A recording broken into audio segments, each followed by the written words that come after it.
नहीं, क्यों नहीं बजवाई? उन्होंने बजवानी चाहिए थी। नहीं, हम बजवा देंगे पवन खेड़ा के यहाँ, हम बजवा देंगे।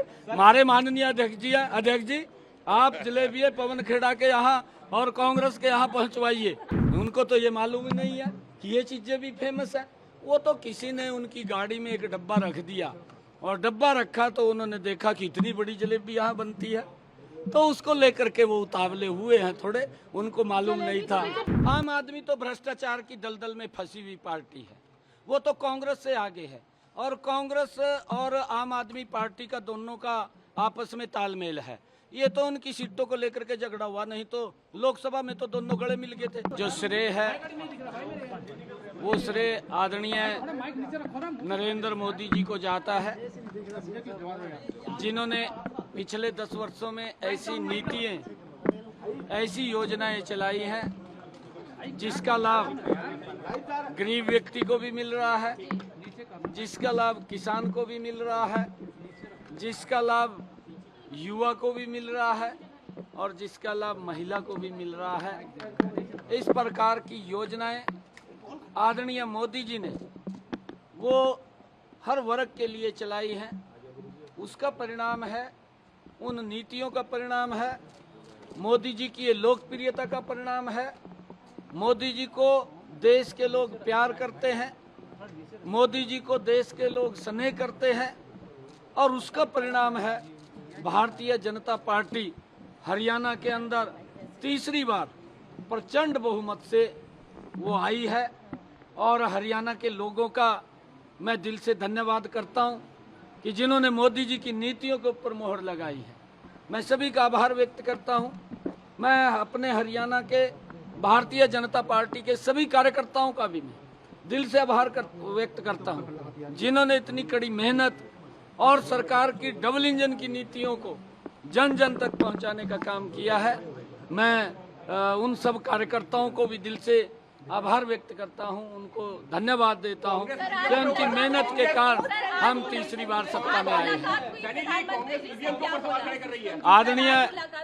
आदरणीय प्रधानमंत्री जी से शिष्टाचार मुलाकात हुई है, क्योंकि मैंने हरियाणा की जो प्रचंड जीत हुई है उसके बारे में आदरणीय प्रधानमंत्री जी को बताया है। और मैंने कहा है प्रधानमंत्री जी को कि आपको हरियाणा के लोग बहुत प्यार और स्नेह करते हैं और उसका परिणाम है कि आज तीसरी बार भारतीय जनता पार्टी को इतनी बड़ी सीटें दे करके ये तीसरी बार हरियाणा में डबल इंजन की सरकार बनी है।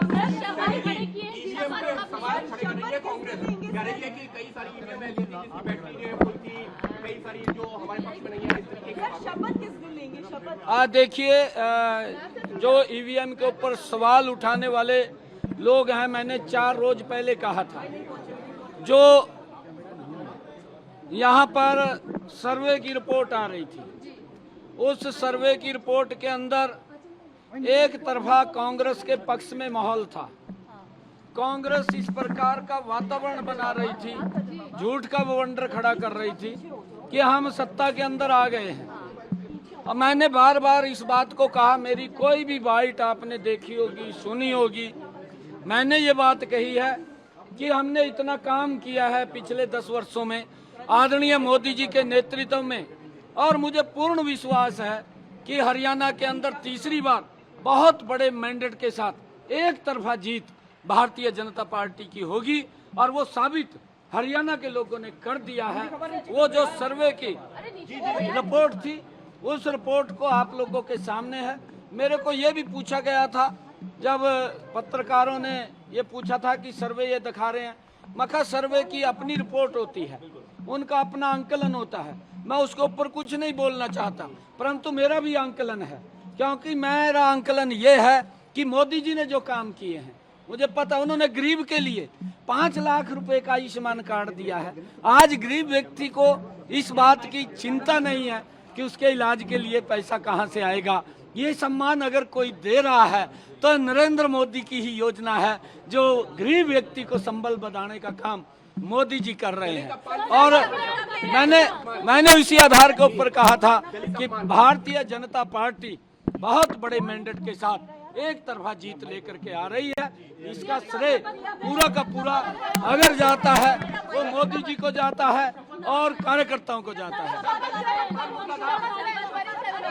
देखिए इसके बारे में मुझे नहीं मालूम है, मेरे को नहीं देखिए मेरी जो ड्यूटी थी मैंने वो पूरी की है। ये हमारा पार्लियामेंट्री बोर्ड तय करेगा।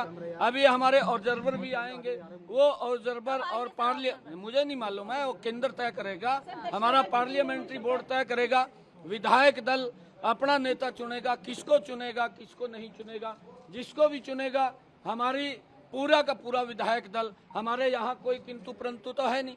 हमारे यहाँ कोई ये भी नहीं कहता कि ये जो पार्लियामेंट्री बोर्ड का आदेश होगा वो सिर माथे के ऊपर होता है। और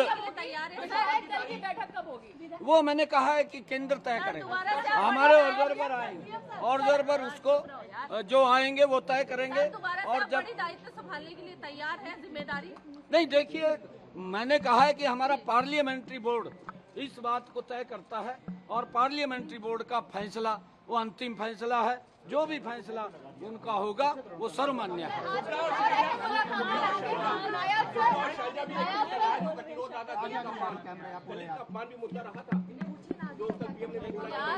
नहीं देखिए, कांग्रेस के डीएनए के अंदर है ये। इन्होंने कभी भी दलितों का सम्मान नहीं किया। दलितों को अपमानित करने का काम ये कांग्रेस पार्टी करती रही है। और कांग्रेस ने हमेशा, आप इनका कार्यकाल देखिए, ये यहाँ से नहीं है। इन्होंने डॉक्टर भीमराव अंबेडकर जी को सम्मान नहीं दिया, उसको अपमानित करने का काम ये कांग्रेस पार्टी ने किया। जिस पवित्र संविधान की रचना डॉक्टर भीमराव अंबेडकर जी जो उसके मुखिया थे उन्होंने उसका निर्माण किया, उस पवित्र संविधान को भी अपमानित करने का काम ये कांग्रेस पार्टी कर रही है। इन्होंने पिछले इलेक्शन के अंदर उस पवित्र संविधान की बुक उठा करके किस प्रकार का झूठ वो देश के अंदर बोलने का काम किया। मैं बार बार ये बात कह रहा था, इनका झूठ 3 जगह चला है। एक हिमाचल में चला है, एक कर्नाटक में चला है, एक तेलंगाना में चला है।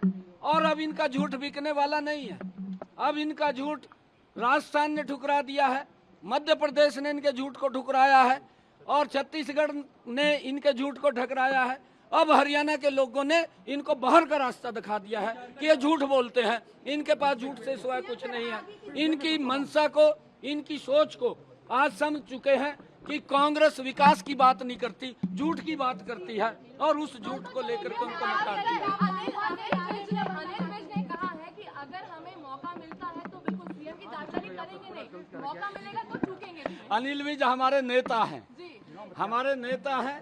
वो अगर उन्होंने कुछ कहा है तो वो हमारे नेता बोल सकते हैं, कह सकते हैं। मुलाकात होनी है प्रधानमंत्री से आपकी? मैं आपको बताऊंगा।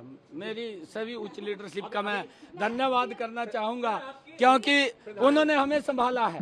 उन्होंने आकर के हरियाणा के अंदर सभी हमारी बड़ी उच्च लीडरशिप ने, चाहे माननीय अमित शाह जी हैं, चाहे आदरणीय जगत प्रकाश नड्डा जी हैं, आदरणीय ठाकुर राजनाथ सिंह जी हैं, हमारे धर्मेंद्र प्रधान जी हैं, हमारे विप्लव कुमार देव जी हैं, हमारे सुरेंद्र नागर जी हैं और हमारे सतीश पूनिया जी हैं। हमारी जो केंद्रीय उच्च लीडरशिप है उन्होंने हमें संभाला है और हमारे इलेक्शन को गति देने का काम उन्होंने किया है।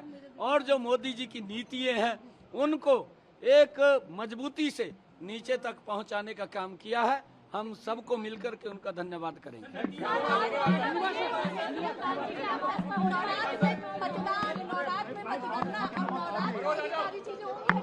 है जी, नवरात्र में मतदान और नवरात्र में मतगणना, अब नवरात्र में ही शपथ और तमाम चीजें होंगी हरियाणा में? नहीं देखिए, ये विषय नहीं है, ये विषय नहीं है। मैंने कहा है कि हमारा पार्लियामेंट्री बोर्ड उसको तय करेगा। जब भी वो तय करेगा तो हमें जैसा आदेश करेगा। नहीं, हमारी जलेबी हरियाणा की बहुत ही फेमस है।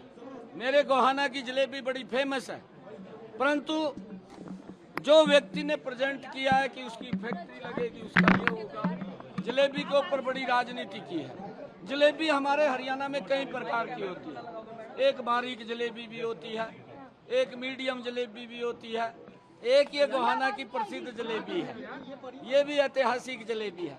परंतु यही सा हमारी जो हरियाणा का कल्चर है, हरियाणा की हमारी संस्कृति है, हमारे हरियाणा का जो खान पान है, अलग अलग क्षेत्र में अलग अलग है। कहीं की बर्फी फेमस है, कहीं की अमृति फेमस है, कहीं का घेवर फेमस है, कहीं का हमारा जो घेवर के साथ साथ फिरनी है वो फेमस है। परंतु उनको तो ये मालूम ही नहीं है कि ये चीजें भी फेमस है। वो तो किसी ने उनकी गाड़ी में एक डब्बा रख दिया और डब्बा रखा तो उन्होंने देखा कि इतनी बड़ी जलेबी यहाँ बनती है, तो उसको लेकर के वो उतावले हुए हैं थोड़े, उनको मालूम नहीं था। बीजेपी मतगणना जब कल शुरू हुई थी तो पवन खेड़ा ने कहा था कि प्रधानमंत्री नरेंद्र मोदी और गृह मंत्री अमित शाह के यहाँ जलेबियां भिजवाई जाएगी। नहीं, क्यों नहीं भिजवाई? उन्होंने भिजवानी चाहिए थी। नहीं, हम भिजवा देंगे पवन खेड़ा के यहाँ, हम भिजवा देंगे। हमारे माननीय अध्यक्ष जी आप जलेबियां पवन खेड़ा के यहाँ और कांग्रेस के यहाँ पहुँचवाइए, जलेबियां जानी चाहिए वहाँ पे। जेजेपी इतनी बुरी तरह क्यों पिट गई, क्या वजह रही? क्षेत्रीय पार्टियां चल नहीं पाई चुनाव में। है जी, क्षेत्रीय पार्टियां क्यों पिट गई चुनाव में? इनेलो, जेजेपी, आम आदमी पार्टी ये सब निपट गई चुनाव में। आम आदमी तो भ्रष्टाचार की दलदल में फंसी हुई पार्टी है, वो तो कांग्रेस से आगे है। और कांग्रेस और आम आदमी पार्टी का दोनों का आपस में तालमेल है। ये तो उनकी सीटों को लेकर के झगड़ा हुआ, नहीं तो लोकसभा में तो दोनों गले मिल गए थे, एक दूसरे को गाली भी देते थे, विधानसभा में भी मिलने वाले थे। और तो सीटों को लेकर के तालमेल नहीं बना, क्योंकि लोग समझ चुके हैं कांग्रेस भ्रष्ट है और आम आदमी उससे महाभ्रष्ट है। अगर कांग्रेस को महाभ्रष्ट कहें तो आम आदमी भ्रष्ट है, दोनों एक दूसरे के अनुरूप हैं। इनेलो, जेजेपी का खाता नहीं खुला। देखिए उनको आप पूछ सकते हैं। हमने तो बार बार ये कहा है, INLD के नेताओं को भी कहा है कि भाई थोड़ा जोर मारिए, जोर मारना चाहिए। लंबे समय तक आप लोग सत्ता के अंदर रहे हैं, परंतु वो उतना कवर नहीं कर पाए।